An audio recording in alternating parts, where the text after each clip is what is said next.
Talking of conversation, Johnson said, "There must, in the first place, be knowledge. There must be materials.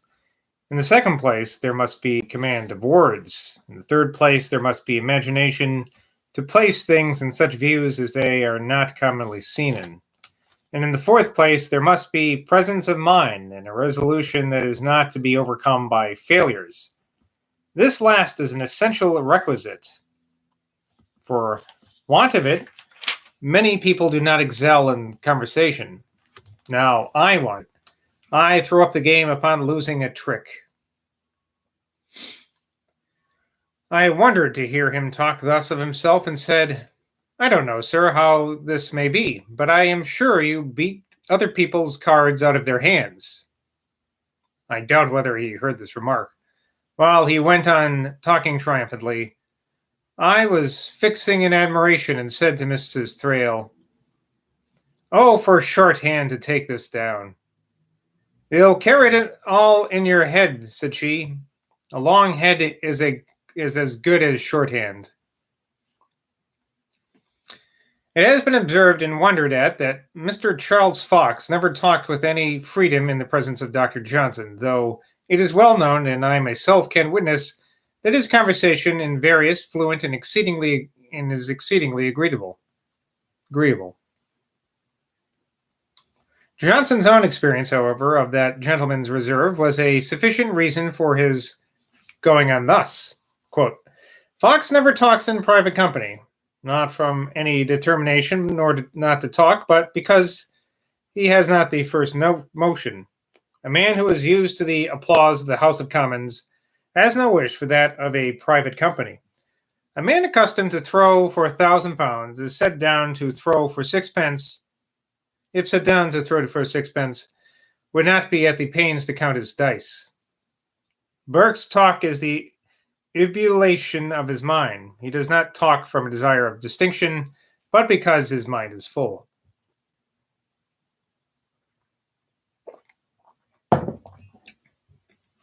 He thus curiously characterized one of our old acquaintances, old Mr. Sheridan. Quote, "Sheridan is a good man, sir, but he is in vain man and a liar. He, however, only tells lies of vanity, of victories, for instance, in conversation which never happened." This alluded to a story which I had repeated from that gentleman to entertain Johnson with its wild bravado. "This Johnson, sir," said he, "whom you are all afraid of, will shrink if you come close to him in an argument and roar as loud as he. He once maintained the paradox that there is no beauty but in utility. Sir," said I, what say you to the peacock's tail, which is one of the most beautiful objects in nature, but would have as much utility if its feathers were all of one color?" He felt what I thus produced, and had recourse to his usual expedient ridicule, exclaiming, "A peacock has a tail and a fox has a tail." And then he burst out into a laugh. "Well, sir," said I with a strong voice, looking him full in the face, "you have unkennelled your fox. Pursue him if you dare. Unkennelled your fox. Pursue him if you dare." He had not a word to say, sir. Johnson told me that this was a fiction from beginning to end. Were I to insert all of the stories which have been told of contests boldly maintained with him, imaginary victories obtained over him, or reducing him to silence, and of making him own that his antagonists had the better of him in argument, my volumes would swell to an immoderate size. One instance, I find, has circulated both in conversation and in print, that when he would not allow the Scotch writers to have merit, the late Dr. Rose of Chiswick asserted that he could name one Scotch writer whom Dr. Johnson himself would allow to have written better than any man of the age. And upon Johnson asking who it was, answered, "Lord Bute, when he signed the warrant for your pension." Upon which Johnson, struck with the repartee, acknowledged that this was true. When I mentioned it to Johnson, he said, "Sir, if Rose said this, I never heard it."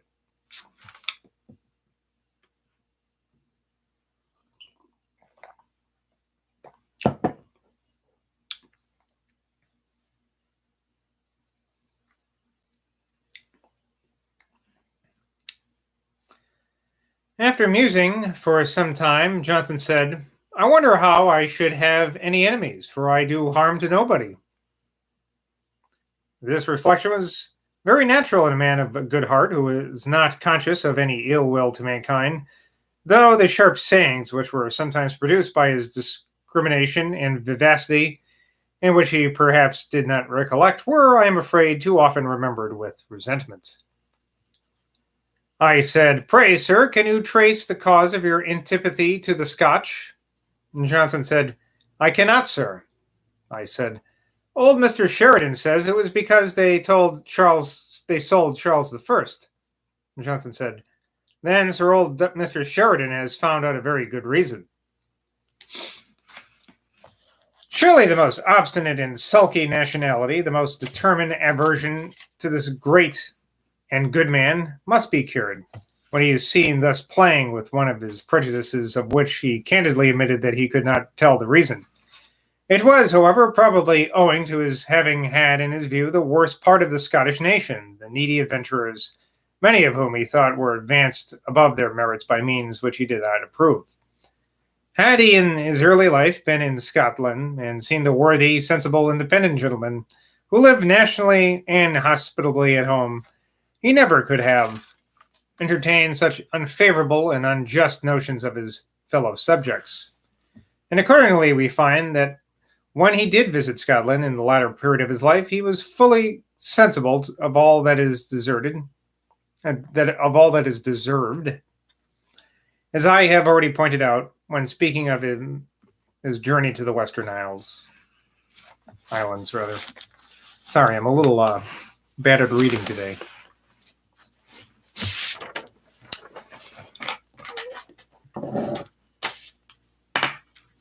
I think it's a light, but I don't want to put the light in and make my nose disappear like it usually does.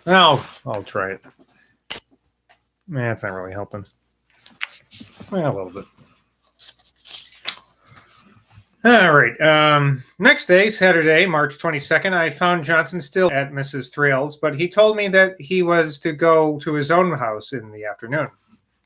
He was better, but I perceived he was not but an unruly patient, for Sir Lucas Peps, who visited him while I was with him, said, "Sir, if you were tractable, sir, I should prescribe for you." In other words, Boswell's making him feel better, I think. I related to him a remark which a respectable friend, General Pioli, had made to me upon the then state of government,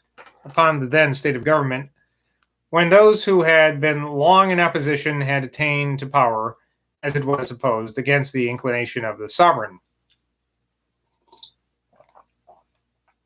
"You need not be uneasy," said the gentleman, "about the king. He laughs at them all. He plays them one against the other. Johnson said, "Don't think so, sir. The king is as much oppressed as a man can be. If he plays them one against another, he wins nothing." I had paid a visit to General Oglethorpe in the morning, and was told by him that Dr. Johnson saw company on Saturday evenings, and he would meet me at Johnson's that night. When I mentioned this to Johnson, not doubting that it would please him, as he had a great value for Oglethorpe, the fretfulness of his disease unexpectedly showed itself. His anger suddenly kindled, and he said with vehemence, "Did not you tell him not to come? Am I to be hunted in this manner?" I satisfied him that I could not divine that the visit would not be convenient, and that I certainly could not take it upon me of my own accord to forbid the general.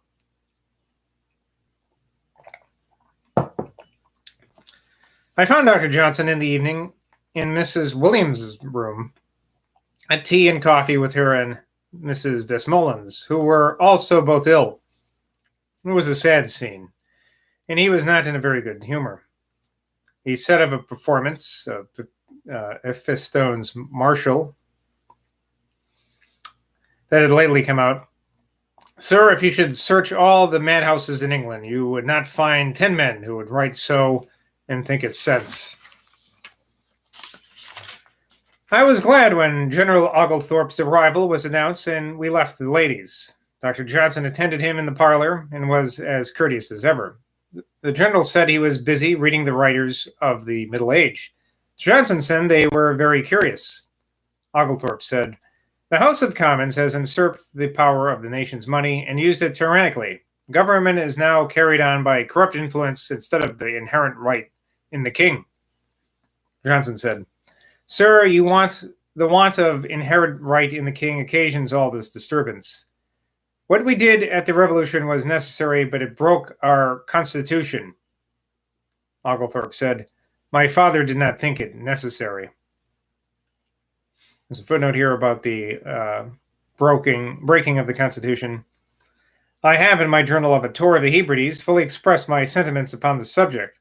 The Revolution was necessary, but not a subject for glory, because it for a long time blasted the generous feelings of loyalty.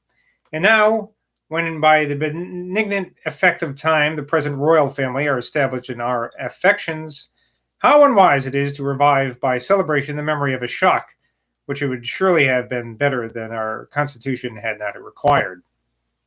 So yesterday I thought they were talking about the American Revolution, but here it doesn't sound like they were talking about that at all. So they must be talking about something in England, which I'm afraid I'm not, even though I'm reading this long book that's very Anglo-heavy, I am actually, ironically, not very versed in English history. So I don't really know what they're talking about. I should probably know if I'm going to read this book, but that's not really why I'm reading it anyway.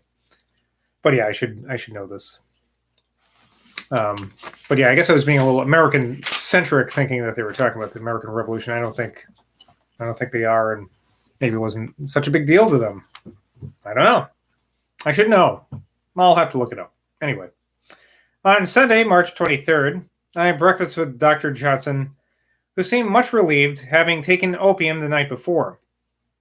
He, however, protested against it as a remedy that should be given with the utmost reluctance and only in extreme necessity. Ooh, Johnson's taking opium now.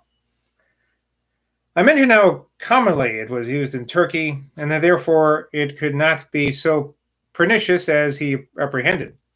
He grew warm and said, "Turks take opium and Christians take opium, but Russell, in his account of Aleppo, tells us that it is as disgraceful in Turkey to take too much opium as it is with us to get drunk. Sir, it is amazing how things are exaggerated. A gentleman was lately telling in a company where I was present that in France, as soon as a man of fashion marries, he takes an open girl into keeping, and this he mentioned as a general custom. 'Pray, sir,' said I, 'how many opera girls may there be?' He answered, 'About 80. Well then, sir,' said I, 'you see there can be no more than 80 men of fashion who can do this.'" Mrs. Desmoulins made tea, and she and I talked before him upon a topic which he had once borne patiently from me when we were by ourselves, is not complaining of the world, because he was not called to some great office, nor had attained to great wealth.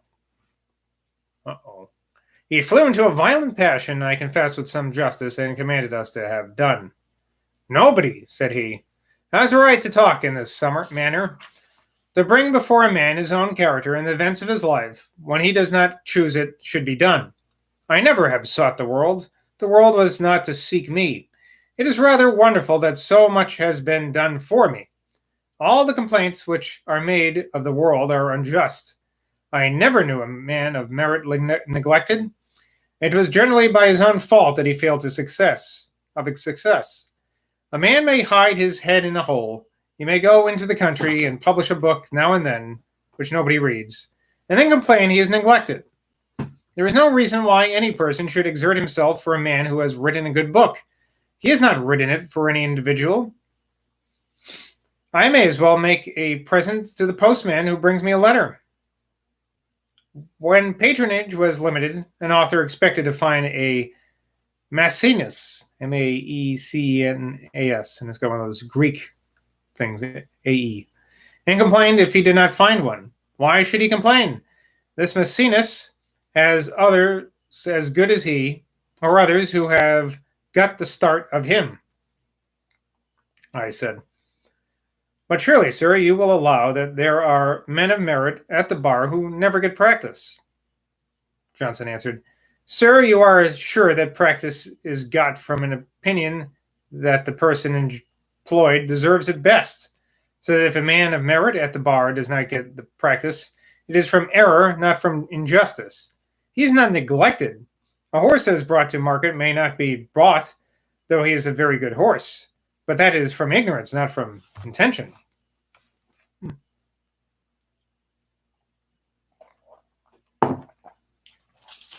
There was in this discourse much novelty, ingenuity, and discrimination, such as is seldom to be found.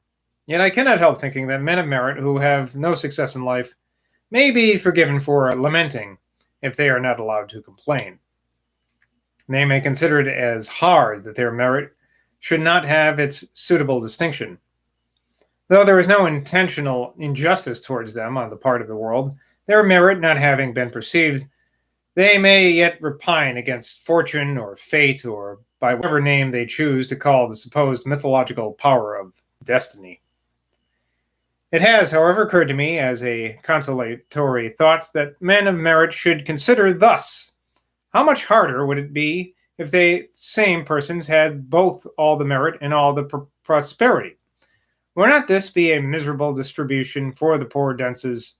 Would men of merit exchange their intellectual superiority and the enjoyments arising from it for external distinction and the pleasures of wealth? They might. If they would not, let them not envy others who are poor where they are rich, a compensation which is made to them. Let them look inwards and be satisfied, recollecting with conscious pride what Virgil finally says of the Corsius Senex, and which I have in another place, with truth and sincerity applied to Mr. Burke. Regum aquabat opus animus. There's a footnote here that says that means he matched in contentment the riches of kings. He matched in contentment the riches of kings, from Virgil's Georgics 4:132. There's a footnote that says where Boswell has mentioned this in another place. Letter to the people of Scotland against the attempt to diminish the number of the Lords of Session in 1785. On the subject of the right employment of wealth, Johnson observed, a man cannot make a bad use of his money so far as regards society if he does not hoard it. For if he either spends it or lends it out, society has the benefit. It is in general better to spend money than to give it away, for industry is more promoted by spending money than by giving it away. A man who spends his money is sure he is doing good with it. He is not so sure when he gives it away. A man who spends $10,000 a year will do more good than a man who spends $2,000 and gives away $8,000. In the evening, I came to him again. He was somewhat fretful from his illness. A gentleman, says here in a footnote, this is actually Boswell, asked him whether he had been abroad today. Don't talk so childishly, said Johnson. You may as well ask if I hanged myself today. I mentioned politics. Johnson said, Sir, I'd as soon have a man to break my bones as talk to me of public affairs, internal or external. I have lived to see things all as bad as they can be. Well, he's a little cranky. Having mentioned his friend, the second Lord Southwell, he said, Lord Southwell was the highest bred man without insolence or was in company with. The most qualitied I ever saw. Lord Urry was not dignified. Lord Chesterfield was, but he was insolent. Lord Shelburne is a man of coarse manners, but a man of abilities and information. I don't say he is a man I would set at the head of a nation, though perhaps he may be as good as the next prime minister that comes. But he's a man to be at the head of a club. I don't say our club, for there's no such club. I said, but sir, was he not once a facetious man? Johnson said, "Oh, yes, sir. So as facetious a fellow as could be found. One who was for sinking us all into the mob." I said, "How then, sir, did he get into favor with the king?" Johnson said, "Because, sir, I suppose he promised the king to do whatever the king pleased." All right, and may you do whatever the king pleases today. Until next time, bye from Boswell.